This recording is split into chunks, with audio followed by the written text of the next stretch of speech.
साथियों, राम स्नेही परंपरा के स्वयंभू गुरु बन बैठे लोग बौखला उठे हैं संत रामपाल जी महाराज के चंद वचनों को सुनकर। मैं रामपाल को मानने वाले अनुयायियों को कहना चाहता हूं कि तुमने धूड़ खा ली तो खा लो। मैं उस रामपाल के नाम के व्यक्ति से मैं कहना चाहूंगा कि राम स्नेही परंपरा की साधना को झूठ कहने वाले महापुरुषों की वाणी का तुम अध्ययन नहीं किया, महापुरुषों के चिंतन को तुमने कभी सुना नहीं, पढ़ा नहीं, पठन पाठन नहीं किया। मैं उस रामपाल को चेतावनी देना चाहता हूँ कि तुझे कोई अधिकार नहीं है राम स्नेही संप्रदाय के ऊपर अंगुली उठाने का। अरे तो स्वयं एक बहुत बड़ा ढोंगी है। दोस्तों, 10,000 से ज्यादा शिष्य थे इस गुरु के, जो कि राम स्नेही संप्रदाय में एक गुरु बन बैठे थे। तो जग दुख जम की मारा, जलम जमरण दुख भारी।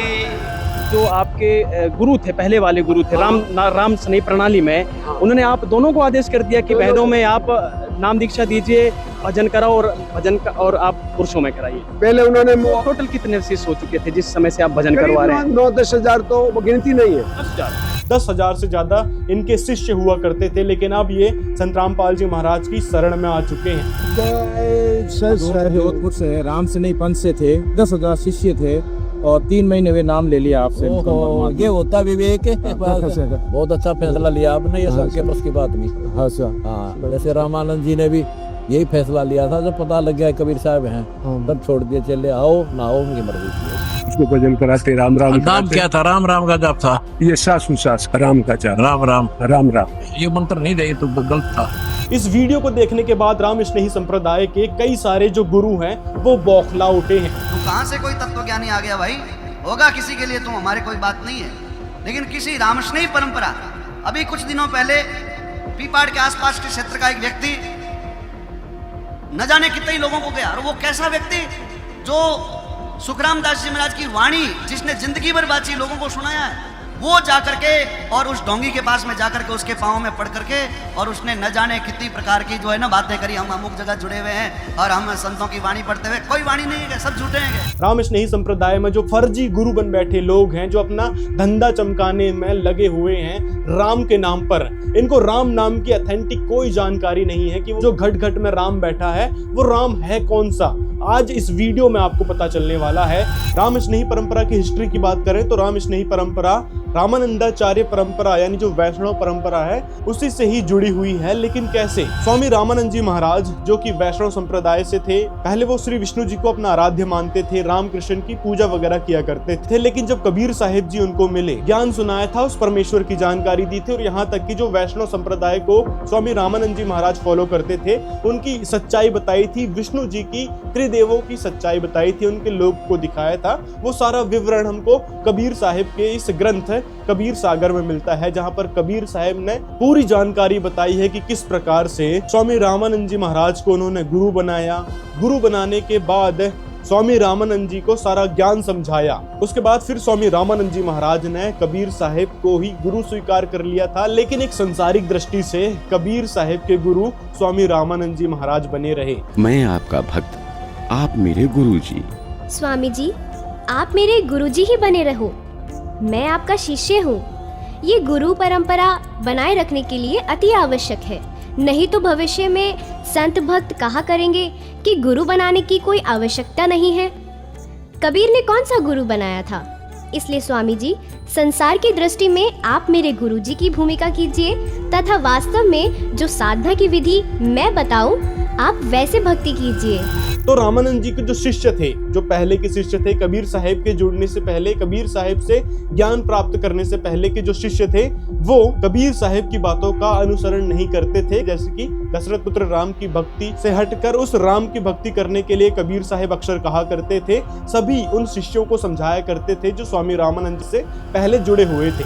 राम स्नेही संप्रदाय और स्वामी रामानंदाचार्य द्वारा चलाई गई परंपरा के बीच में कई सारे और उनके शिष्य हुए हैं, जिस ज्ञान का अनुसरण आज भी ये राम स्नेही परंपरा वाले करते हैं। तो अब समझ में आया होगा आपको कि स्वामी रामानंद हैं, उनसे ही कहीं ना कहीं ये राम स्नेही संप्रदाय जुड़ा हुआ है। और कबीर साहिब ने जो ज्ञान बताया था वो ही ज्ञान, वो ही वाणियां अक्सर ये अपनी आरतियों में भी गाते हैं। आप ये देख सकते हैं यहाँ पर कबीर साहिब की वाणी लिखी है और ढेर सारी वाणियां आती हैं कबीर साहिब की, इनके सत्संगों में भी सुनने को मिलती है, आरतियों में भी सुनने को मिलती है। आगे देखिए यहाँ पर संत रविदास जी की वाणी को भी ये लेते हैं, क्योंकि रविदास जी, कबीर साहिब जी सब स्वामी रामानंद जी महाराज के ही समय में हुए हैं और रामानंद जी को कबीर साहिब जी ने वो पूरा ऑथेंटिक ज्ञान करवाया था, उस राम की वास्तविकता बताई थी। वो कैसे? जैसे कि कबीर साहिब जी ने 4 राम का जिक्र किया है, एक्चुअल में 5 राम का जिक्र किया है। पहला राम तो दशरथ का बेटा है जिनको अन्य लोग पूजा करते हैं, और ये जो है गोविंद राम शास्त्री, ये पहले उसी राम को आधार बनाकर चलता था। उसी राम को यानी दशरथ पुत्र राम के बारे में कई सारे भजन इसने गा रखे हैं, विष्णु जी के बारे में कई सारे भजन इसने गा रखे हैं, साथ में राधा गोविंद यानी कृष्ण जी पर ही ये लोगों को आश्रित किया करता था, उनके भजन सुनाया करता था। नारायण नारायण नारायण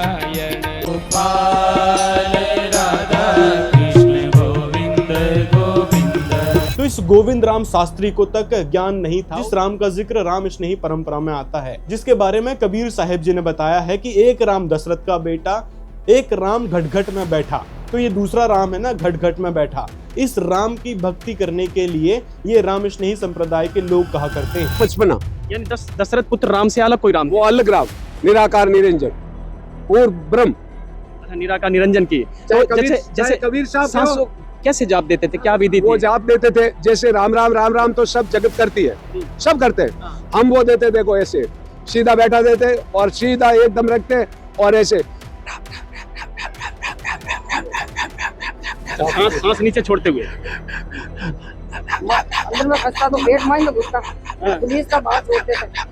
कैसे? यानी कि ये सांसों का जाप हो गया, नीचे सांस जा रही है तो राम राम राम राम, ऊपर सांस जा रही है तो राम राम राम, आवे तो भी राम राम, बाहर आवे तो भी राम राम, गोड़ ऐसे गोड़। एक सारा दिन मान ले न्यू करा राम राम राम राम, पल तो राम नाम जपन का नहीं, इससे कोई लाभ नहीं होगा, मोक्ष लाभ नहीं होगा। राम का अर्थ क्या है? जैसे हम सत साहिब कहते हैं, ये सत साहिब हमारा कोई जाप का मंत्र नहीं है, ये तो हमें एक ये कोड वर्ड समझो हमारा कि हम इससे परमात्मा की याद ताजा करते हैं। तीसरे राम के बारे में कबीर साहब ने बताया है कि एक राम का सकल पसारा और चौथा राम है एक राम त्रिभुवन से न्यारा। और फिर कबीर साहब कहते हैं कि चौथा छोड़ पंचम को ध्यावे, कहे कबीर सो हम तक आवे। यानी उस 5वें राम की भक्ति करने के लिए कबीर साहब कहा करते थे। इन चारों राम के बारे में संत रामपाल जी महाराज ने पूरा डिकोड करके बताया है, जिसके कारण ही संत रामपाल जी महाराज ने कहा था कि राम स्नेही संप्रदाय में पाखंडवाद चल रहा है, मनमानी भक्ति चल रही है। वहां पर किसी भी प्रकार की कोई भक्ति नहीं है, सिर्फ और सिर्फ ढोंग है। ढोंग किस प्रकार का? राम के नाम पर लोगों को बेवकूफ बनाने का।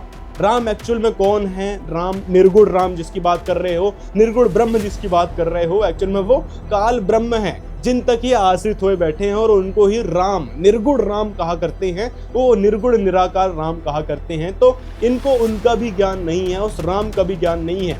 बस कह देते हैं कि हाँ हमने राम राम करना है, श्वास उश्वास से राम करना है। और जो महापुरुष यानी इनके पहले के गुरुओं ने जो वाणी बोली है उन्हीं को दोहराते रहते हैं कि देखो श्वास उश्वास से जो जाप करने का जिक्र आया है ना, वो राम के ही बारे में है, वो राम राम जाप करना है श्वास उश्वास से। जबकि दोस्तों संत रामपाल जी महाराज ने कबीर परमेश्वर के ज्ञान आधार पर बताया है कि श्वास उश्वास से जो नाम जाप है ना, वो कबीर साहेब रामानंद जी महाराज को बताया करते थे 600 वर्ष पहले। तो स्वामी रामानंद जी महाराज के शिष्यों ने ये सारा ज्ञान सुना था।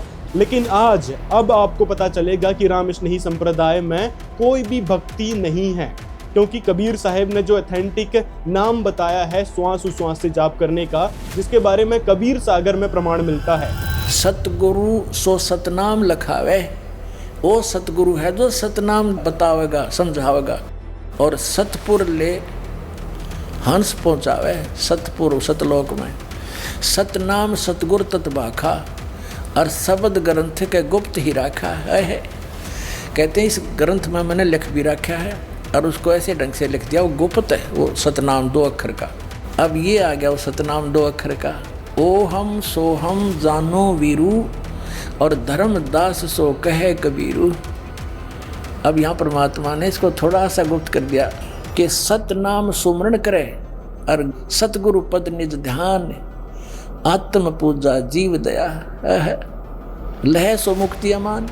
अब इससे एक तो ये सिद्ध हो गया कि परमात्मा के नाम से जीव की मुक्ति होगी उस सतनाम तय, और सार नाम अलग है। कबीर साहिब ने धर्मदास जी को वो श्वास से नाम जाप करने की पूरी विधि बता रखी है, और आज के समय में संत रामपाल जी महाराज वो विधि को उजागर कर रहे हैं कि हमने इस प्रकार से श्वास से नाम जाप करना है जिससे वो राम मिलेगा। अगर इनसे पूछा जाए कि राम शब्द आया कहाँ से, वो ही बता दो, तो इस चीज का इनके पास जवाब तक नहीं होगा। और दूसरा, इनसे पूछा जाए कि ये जो दूसरा राम की बात कही है ये कहाँ से आया, क्योंकि आज के समय में जितने भी गुरु हैं वो राम यानी दशरथ पुत्र राम की बात करते हैं, ना कि किसी और अन्य राम की। तो ये दूसरा राम जो है वो कौन है, कहाँ से आया, उसका नाम क्या है और किस टाइप के दिखते हैं वो दूसरे राम, वो भी बता दो। लेकिन इनको वो भी नहीं पता। कबीर साहिब ने अपने ग्रंथ कबीर सागर में राम शब्द की उत्पत्ति के बारे में बताया है, जो कि रामस्नेही संप्रदाय के किसी भी गुरु को नहीं पता है, क्योंकि कबीर साहिब ने सिर्फ धर्मदास को उस समय बताया था, जो कि कबीर सागर में अंकित कर दिया गया है। कबीर सागर के अनुराग सागर में ये प्रमाण मिलता है राम के बारे में। यहाँ पर तो ब्रह्मा विष्णु महेश की उत्पत्ति, समाधि वगैरह सब कुछ बताया गया है, वो कहाँ ध्यान लगाते हैं उसके बारे में बताया गया है। निरंजन यानी जो काल ब्रह्म है, जिसकी बात ये करते हैं कि वो घट घट में बैठा निराकार निर्गुण राम, उसकी हमने जाप करना चाहिए, तो यही निरंजन है। यहाँ पर देखिए, तबही निरंजन जतन विचारा, शून्य गुफाते शब्द उचारा, ररार सुर शब्द उठा बहुबारा, माँ अक्षर माया संचारा, दो अक्षर कह समके राखा, राम नाम सबहीन अभिलाषा। यानी इस प्रकार से जो निरंजन ने जो ररार शब्द उच्चारण किया और माँ मतलब माया से है, तो इन शब्दों को मिलाकर बना है राम। राम नाम ले जग ही दृढ़ायो, काल फंद कोई चीन न पायो। यानी राम नाम में जग को दृढ़ कर दिया, जैसे कि ये राम स्नेही संप्रदाय के लोग राम नाम पर आकर्षित हुए पड़े हैं, राम नाम पे आसक्त हुए पड़े हैं। तो ये राम स्नेही संप्रदाय काल से जुड़ा हुआ है दोस्तों। यहाँ तो स्वयं वाणी में श्वास राम स्मरण का को निर्वाण पद की प्राप्ति से जोड़ रहा है। अब बताइए इसे कैसे ढोंग और झूठा जगते हो, कहाँ का प्रमाण है? तो ये रहा प्रमाण कबीर सागर से कि राम नाम कैसे उत्पन्न हुआ, राम नाम किस प्रकार से काल के जाल में फंसाए रखता है और किस नाम की हमने भक्ति करना चाहिए, वो संत रामपाल जी महाराज अब बता रहे हैं। श्वास से नाम जाप करने के बारे में कबीर साहिब ने अपने ग्रंथ कबीर सागर में भी बताया है। यहाँ तक कि संत गरीबदास जी महाराज, जिनको स्वयं कबीर परमात्मा मिले थे, उन्होंने अपने ग्रंथ है सदग्रंथ साहिब यानी अमर ग्रंथ साहिब में यहाँ पर वो नाम बताया गया है जो कि श्वास से जाप करने वाला है, जो संत रामपाल जी महाराज देते हैं। तो कबीर साहिब, संत गरीबदास जी महाराज और जितने भी संत हुए हैं जो कबीर परमेश्वर के कृपा पात्र हैं, कबीर साहिब जिनको मिले थे, उन्होंने उस श्वास से नाम जाप करने की विधि बताई है, वो नाम भी बताया है। गुरु नानक देव जी ने भाई बाले वाली जन्म साखी में इस श्वास से नाम जाप करने का नाम भी बताया है कि वो ऑथेंटिक नाम कौन सा है, जो नाम एक्चुअल में आज के समय में संत रामपाल जी महाराज दे रहे हैं। शरीर के अपान वायु तक की जो रोकने की क्षमता नहीं, जिसको छींक रोकने की क्षमता नहीं है, और काल पीरों का जन्मा पैदा हुआ और संत महात्माओं की परंपरा को जो है झूठा बताता है। तो ऐसे राम स्नेही संप्रदाय के गोविंद राम शास्त्री जैसे मूर्ख लोग सिर्फ और सिर्फ दोस्तों आपको बहकाना चाहते हैं उस राम के नाम से कि राम नाम ही सब कुछ है, राम राम करते रहो, राम राम लिखते रहो, उसी से ही मोक्ष हो जाएगा। राम नाम क्यों नहीं जपना है, इसके बारे में भी हमने डेडिकेटेड वीडियो बना रखा है, जाकर देख सकते हैं, लिंक डिस्क्रिप्शन में है। राम नाम के अलावा कौन सा वो नाम है जिसके बारे में रामचरितमानस में भी प्रमाण मिलता है, कबीर सागर में मिलता है, अमर ग्रंथ साहिब में मिलता है, और कई सारे संतों ने उस आदि राम के बारे में बताया है। और उसी आदि राम की भक्ति दोस्तों आज के समय में संत रामपाल जी महाराज बता रहे हैं। इसीलिए संत रामपाल जी महाराज ने कहा था कि वो नकली पंथ है। राम स्नेही संप्रदाय में बन बैठे गुरु, पोंगा गुरु, मूर्ख गुरु लोगों को राम के नाम पर बहका रहे हैं, और ढेर सारे गुरु हैं, ऐसा नहीं कि एक दो हैं, ढेर सारे गुरु हैं जो राम के नाम पर बहका रहे हैं। राम स्नेही संप्रदाय से ही कुछ लोग संत रामपाल जी महाराज के शरण में आए हैं। वो क्या कह रहे हैं, किस प्रकार वो प्रभावित हुए हैं संत रामपाल जी महाराज के ज्ञान से, वो सुनिए एक बार। इन्होंने हमें बताया कि ये पहले राम स्नेही संप्रदाय से जुड़े हुए थे और आज ये संत रामपाल जी के ज्ञान को समझकर उनके इस मिशन से जुड़ गए हैं। तो जानते हैं इनके बारे में। सर, नाम क्या है आपका? मेरा नाम उदाराम है। उदाराम जी, कहाँ से आए हो आप? हम आए बाड़मेर जिला और धनाऊ तहसील से। हम वहाँ पे पहले ये भगत आए थे, वो गंगा ज्ञान की किताबें वगैरह बांटने के लिए। उस दिन हमारे उसके पास में एक दिन पूरा दिन कोई बात सलाह हुई, फिर हमने सोच लिया, इन्होंने कहा आप किताब ले जाओ। मैंने किताब को मना कर दिया, मेरे को किताब मेरे पास खूब पड़ी है, मेरे को दिखता नहीं है पढ़ने के लिए, मेरे को नहीं टाइम मिलता है। फिर मैं एक ही मानता हूँ, किताबों भाई कुछ भी पढ़ो, ये नाम से कल्याण होता है, वो नाम क्या है वो बताना है मेरे को। जानना चाहूंगा कि जैसे पहले आप राम स्नेही संप्रदाय में थे, वहाँ को छोड़ के अब आपने संत रामपाल जी महाराज का नाम ग्रहण किया है, इनके मिशन से जुड़े हैं, तो ऐसा मतलब क्या हुआ कि आपको यहाँ आने के लिए प्रेरणा मिली? ये हुआ सर कि वो बोलते तो है वाणी के अंदर तो सही बोलते हैं कि जगत बे एकड़ मत एकड़ जैसे जावे तत्व ना जाने नहीं फिर गोता खावे। वो तो ऐसे तो बोलते हैं कि भाई जगत भी वो तत्वों का ज्ञान नहीं होगा तो वो भी वापस आ जाएगा, और तो वो पीले पीले पेड़ से केसरी वाला वो भी वापस आ जाएगा। तो वो ज्ञान कौन सा है? 3 लोग है, गुरुजी कहते 100 लोग है, वो तो 3 लोग की बात करते हैं, 100 लोग बताते नहीं है। तो फिर वो कौन सा है? फिर वो तो राधे राधे कृष्ण कृष्ण राम राम हरि हरि ओम ओम कुछ भी करते। तो वो तो जैसे बाजरा होता है, उससे वो हम डूरा निकाल के फेंक देते हैं, फिर पेड़ तो बाजरा से भरता है ना, इसलिए वो तो थोता लगा मेरे को, और ये बहुत अच्छा अक्षर लगा, इसलिए हमने यहाँ पर आए, गुरुदेव से दक्षिणा ली है। तो क्या कहना चाहोगे उन लोगों को कि उन लोगों को भी ये चीज़ समझनी चाहिए? हाँ, समझने चाहिए। ये लोग इसमें आवागमन से मिट जाते हैं, उसमें जन्म मरण होता है, इसमें होता नहीं है, तो आवागमन मिट जाते हैं, इसे उसको समझना चाहिए। अपने श्री रामदास जी महाराज की वाणी के अंदर लिखा है कि ये सब राम जी के भजन का प्रताप है। क्या लिखा है? ऐसो भजन प्रताप है। ये शब्द महापुरुषों ने वाणी में लिखा है, कभी अपनी बड़ाई नहीं करी। तो अब जिन भी संतों की वाणियों की बात कर रहे हैं, वो संतों ने वाणी कहाँ से लेके आए, वो ज्ञान कहाँ से लेके आए, जरा वो भी बताओ कि वो संत कहाँ से प्रेरित हुआ करते थे। तो एक्चुअल में वो सारे संत जिन्होंने ये वाणियाँ बोली हैं वो कबीर साहिब से ही प्रेरित हुआ करते थे। यानी ऊपर आगे से आगे जितने भी उनके गुरु हुआ करते हैं, उन्होंने कहीं ना कहीं कबीर साहिब के ज्ञान को सुन रखा होता है, और कबीर साहिब के ज्ञान और अपने वैष्णव संप्रदाय के ज्ञान को मिला जुला कर आगे से आगे अपने अनुयायियों को सिखाया करते थे।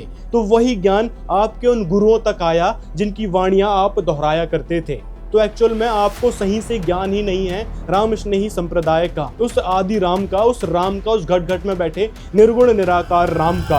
है क्यों तो उनके पास में जाते हो? कहाँ कोई कमी है बताओ? कहाँ दरियाव जी महाराज की वाणी में कमी है? कहाँ सुखराम जी महाराज की, रामदास जी महाराज, दयाल जी महाराज की वाणी में कमी है जो उन लोगों के पांव तले जाकर के तलवे चाटने की जरूरत होगी? बताओ, धिक्कार करने वाली बात है। और भी कोई लोग भटके नहीं कम से कम। और जिन संतों की, जिन गुरुओं की आप बात कर रहे हो, जिनकी वाणियां आप दोहरा रहे हो अपने उस ढकोसले में, यानी उस कथा के दौरान, तो वो गुरु अभी हुए हैं 1-2 साल पहले, लेकिन कबीर साहिब 600 साल पहले हुए हैं जिन्होंने श्वास श्वास के नाम जाप के बारे में बात कही थी। और वो नाम अब आज के समय में संत रामपाल जी महाराज बता रहे हैं, जो कि सेकंड मंत्र में सतनाम देते हैं। उस सतनाम को ही वो श्वास श्वास से जाप करने वाला मंत्र बताया गया है। तो अपनी बुद्धि को थोड़ा ऊपर उठाओ और संत रामपाल जी महाराज के ज्ञान को ठीक से सुनना शुरू करो। तो मिलते हैं अगले वीडियो में, अपनी राय कमेंट में ज़रूर बताएं।